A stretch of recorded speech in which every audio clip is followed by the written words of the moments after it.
From childhood, I was raised and cherished by my grandparents. In a minor accident, my beloved grandmother passed away. During that time, out of the blue, I received a message from my long unheard from sister-in-law. The message read, "I need you to take care of your grandmother who passed away 3 months ago." There is so much I wanted to say, but my cherished grandmother is not there anymore. I witnessed it with my own eyes. This call would serve as a catalyst for everything to come to light. I am Linda Thompson, a 45-year-old single woman. The last time I had a significant male presence in my life was back in college. After parting with him, I dove headfirst into the working world post-graduation, laboring in the marketing department of a major cosmetics company, where I worked overtime and weekends as the norm. Before I knew it, I had missed my chance to get married. That's not the reason, but 6 years ago, I changed careers and took a desk job at a nursing home. I used to commute for an hour and a half one way on crowded trains, and if I made it back home on the last train, I considered myself lucky. Now, I work at a place less than a 10-minute bike ride away from home. I get the usual days off as per the calendar, and overtime is almost non-existent. But that's not why I changed jobs either. I've never moved out of my childhood home. I'm confident in my financial standing, and I'm pretty good at household chores, if I do say so myself. So, why haven't I moved out? Because I love my family, especially my dear grandmother. I was born and raised in California. The members of my family are my parents, grandparents, and my brother, who is 5 years my senior. His name is Brian Thompson, now 50 years old. While I just said I love my family, my feelings toward my brother are complex. I used to love him as my brother. He was a gentle and caring older brother, always looking after his little sister. But Brian changed. After graduating from college, he got a job in car sales, moved out on his own early on, and married a woman from his workplace just 2 years later. From then on, we gradually grew apart, and he never shows up at our childhood home. Not during Thanksgiving, not during spring break, not even during the Christmas holidays. I vaguely know that he lives somewhere in the South, but that's about it. I don't even know if he has children. I can't even remember when I last saw Brian's face, or when we last spoke on the phone. It feels like it's been at least 5 years. Ever since I became a manager, I've been super busy. I'm leaving everything home related to you. Those are the last words I remember from Brian. My current impression of him can be summarized as, what an unfeeling man. That's why I made a career change and decided to not move away from my childhood home, to protect the house. My parents are both retired. My grandfather, 93 years old, suffered a stroke a few years ago, and though he recovered, he requires constant care and can't live independently. Currently, my parents are taking care of him. And then, there's my grandmother, Betty Thompson, aged 92. My dearly beloved Grandma Betty. In our house, both of my parents were working, so it was my grandparents who took care of my siblings and me when we were little. Especially Grandma Betty. She taught me everything I needed to survive. These days, she can't get out much, but she's lively enough to walk around the house freely. That's why I decided to change my job and working in a nursing home so that I can take care of her if anything happens. On one particular day, "I'm off to work," I said as I was getting ready to leave the house, when Grandma Betty called from behind me. "Lynn, you forgot something!" "Huh? I didn't forget anything," I replied, but she said, "Here, have some hard candies," and handed me a few black licorice candies. "Oh, right, thanks." That brought a smile to my face. Licorice has always been a favorite of both Grandma Betty's and mine. I put them in my suit pocket and left the house with a smile. Suddenly, tragedy struck. Or maybe it's called a tragedy because it happened suddenly, but that doesn't matter now. Grandma Betty had a severe accident. According to my father, after she had hung her laundry on the balcony upstairs as usual, she missed a step on the stairs and fell. It was something we always feared. We always told her to leave the laundry to Mom and Dad, that the stairs were dangerous and not to go upstairs. But Grandma Betty, like me, was stubborn. She was a believer in doing what she can do by herself. No one is to blame. It was just an unfortunate accident that could have happened at any time. Everything happened quickly after that. Grandma Betty, who had suffered complex fractures to her femur and pelvis, never made it home from the hospital. Just 4 months later, she passed away due to old age. Of course, I was sad, and I did cry. I cried and broke down crying, but I am an adult now, and now I am the breadwinner of this house. I don't have time to wallow in sorrow. Funeral, cremation, interment, I have to take care of everything. Grandma Betty was originally from the Midwest, and now we don't have any close relatives to contact. We decided at a family meeting to have a funeral only with close family members. We have to invite my brother and his wife. I thought they would come without hesitation, but I was wrong. I couldn't reach them by phone or WhatsApp. I also sent an email, but no reply. I sent a text message as a last resort, and the reply came on the day of the cremation. I'm very busy overseas for work. Sorry, but I can't make it. I'll send the money later, it said. I don't care about the money! Upon seeing the message, I found myself speaking out loud unintentionally. Could his job really be so important that he can't even make time to say goodbye to our grandma who adored us so much? It's hard to accept. Into Grandma's casket, her makeup impeccably done, looking like she was just peacefully sleeping, were placed flowers and a photo of Grandpa, along with her favorite black candy. Something changed in my perception of my brother while doing this. From that moment, I started to despise him. Since then, the seasons have changed, and it is now winter. For me, it doesn't matter whether it's spring, summer, autumn, or winter. I don't care if it's always winter or always summer. I've even considered quitting this job, but Grandpa is still alive. My parents will need care at some point too. I still need to earn a lot for that. With those thoughts, I was mechanically getting through my work during the lunch break on a weekday, my heart filled with emptiness. Then, I got a call from an unexpected person. If it hadn't been registered, I wouldn't have answered. My smartphone displayed sister-in-law. She is Heather Thompson, 46 years old. She's my brother's wife. In other words, she's my sister-in-law. The only time we talked was briefly after their wedding. That's all I remember. Why would she be calling now? Maybe I should just ignore it. But the ringing won't stop. Finally, I sighed and decided to pick up the phone. Yes, this is Linda. Sorry to disturb you at work. This is Heather, Brian's wife? It's been a while. Heather started with an apologetic tone. Ah, that's right. Despite being in a higher position and older, she always maintained a humble attitude. When she suddenly decided to marry my brother, she made sure to greet my parents and me, even on behalf of my brother. To put it simply, she's a good person.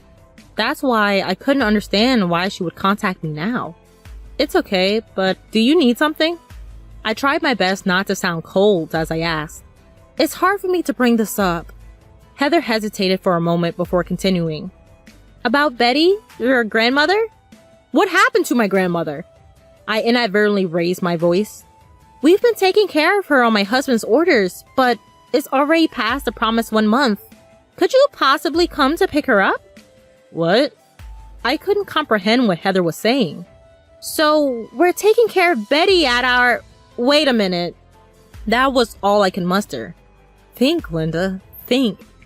So, you're saying that you've been taking care of my grandmother, Betty, who died 3 months ago?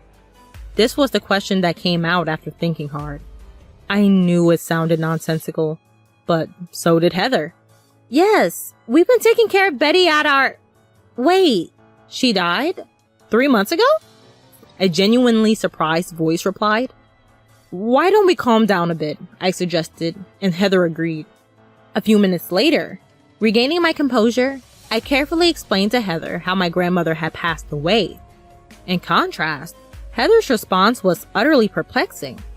At the house where Brian and Heather are living, she said, we were told that your grandmother needed care and to take her in until arrangements were made at her home, and that they had been living together with my grandmother.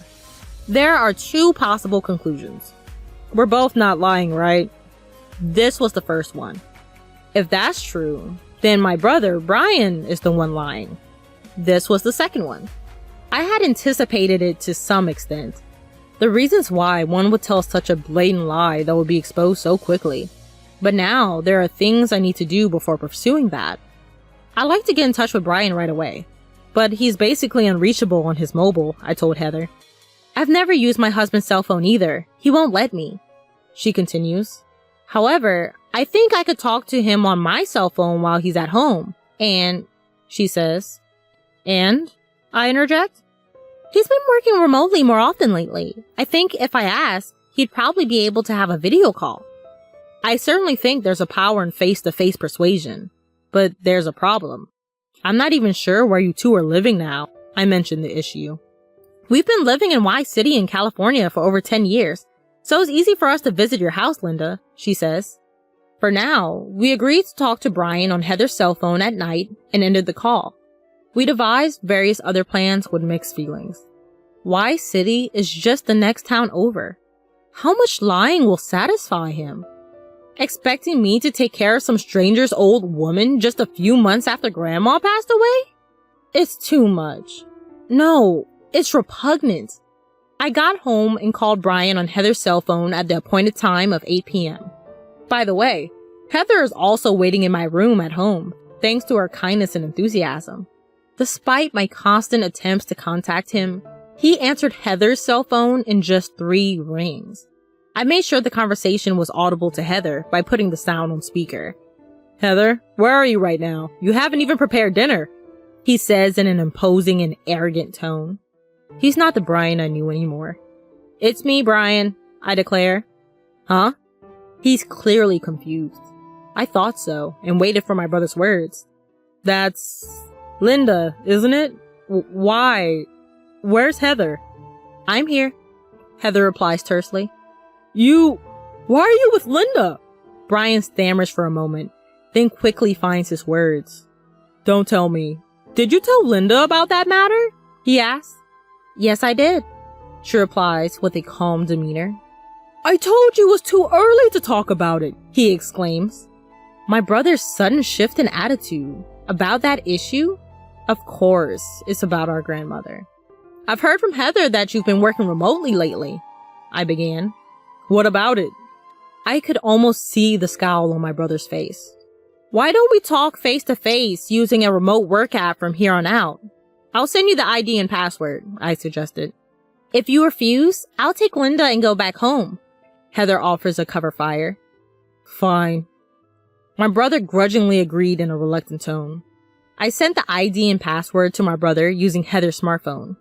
We waited a moment. Although the face that appeared on the computer screen was slightly fatter than the last time I saw him, it was undoubtedly my brother Brian. It's Brian. So, what's so important that we have to face each other to talk about? I'm busy here. His attempt to play dumb at this point made my blood boil. Isn't it obvious? It's about our grandmother.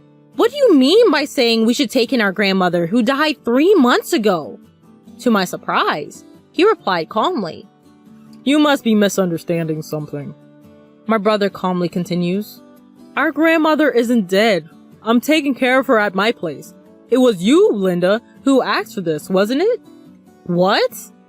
I was at a loss for words. Was he really so afraid of Heather finding out the truth? Could a person really stoop this low? And this was my own brother. I was so angry that I was on the verge of tears. But I sent you a text message, I said through tears. I don't remember. Grandma's here with me right now. Do you want me to bring her here? I want you to bring her here. Brian was completely defiant. I had no time for tears. Brian left his seat and returned a few minutes later with an old woman in a wheelchair. Say hello, Grandma. Linda, it's been a while. I'm Betty. The old woman spoke in a halting voice. I just wanted him to stop this farce. I felt anger boiling up in me again. She's a completely different person. Indeed, the old woman on the computer screen was nothing like my beloved grandmother. For one thing, my grandmother would never call me Linda. As you age, your appearance changes. She's been showing signs of dementia recently, so it can't be helped that her memories of you are vague. Brian seemed determined to deny everything to the bitter end. So, you won't acknowledge the death certificate submitted by the district office? Of course not. Documents can be forged these days. He smirked. I was prepared for this. I had a plan in place. Just wait, I'll show you some evidence too. Evidence? Leaving a perplexed Brian behind, I exit the room. A few minutes later, I return to my room with the evidence. Well, isn't it Brian? Long time no see, you ungrateful one. Grandpa? You were supposed to be bedridden. Faced with the sudden evidence, Brian's eyes grow wide. At one point, I was prepared to die. Even now, I can't go to the bathroom on my own. But my brain's still in good shape. Grandpa continues. I've heard all about it from Linda. Are you saying that the one there next to you is my wife, Betty? Nonsense. Betty was a lot more beautiful. Uh-oh. Cornered, Brian hangs up his phone. He's probably trying to log out of the video call. Heather, who had remained silent till now, spoke up. Are you running away, Brian? Going to Catherine's place? Brian's face turned pale, clearly visible even through the computer screen. How do you know that? I've thought this for a while now, Brian. You underestimate me, Heather insists. Your grandmother has frequently let it slip. Catherine! Catherine! Of course, it's not my name, nor my mother's. Well, that's... I also confirmed with Linda, and she had no recollection of the name Catherine. I had a suspicion for a long time, and hired a private detective to investigate possible infidelity. What? The results came out quickly. Pictures of you at the scene of the affair, that your grandmother is Catherine's grandmother, that you have been preparing various things to divorce me. Yes, everything started from Heather's women's intuition, that Brian had a high chance of having an affair with another woman, a relationship with a late 20s subordinate at work named Catherine. Brian had taken over the care of her dementia-stricken grandmother to win favor with Catherine. He was also plotting to dump her into a care home and push her off of my family home before admission. That he was planning to divorce Heather without any blame and remarry Catherine using every means possible. Heather proved all of this and then approached me. Honestly, she is an extremely intelligent woman, which seemed unimaginable from her appearance and demeanor. Do you have anything to say? I asked Brian, only intending to listen. I'm really sorry. Forgive me. I didn't mean to deceive you. Heather too. I'll break up with Catherine, so... said Brian, bowing his head through the screen. Science these days have certainly developed. We can clearly see your crying face from afar. Grandpa, please help me. Fool. After using Betty and betraying my beloved granddaughter and daughter-in-law, I don't ever want to see your face again. This is the last time. Linda, you too? Well, the most authoritative person here is Grandpa. And by the way, I also never want to see your face again. Heather! I've already completed the divorce mediation process. I'm going back to my parents' house, so let's meet in court next. Well then, goodbye, big brother. With those words, I hit the exit button on the remote conversation on my laptop. The seasons have changed, and it's now the time of the autumn equinox. I was alone, visiting my grandmother's grave. With hands clasped together, I made various reports in my mind. Brian divorced Heather. Naturally, the outcome was overwhelmingly in Heather's favor. Brian ended up having to pay an enormous amount of alimony, and even came crying back home at one point. However, thanks to Grandpa, who's still mentally sharp, a virtual disownment took place. Apparently, even his will states Brian is no longer family. He had wished to remarry Catherine, but women in this world are not so sweet to marry a divorced man in his 50s with not only zero savings, but debt. Eventually, he had to quit his longtime job at the automobile company, and now he's reportedly living in a cheap one-bedroom apartment and paying alimony while working odd jobs. In this day and age, it's probably difficult for someone over 50 with no significant qualifications to get re-employed. It's all a case of reaping what you sow.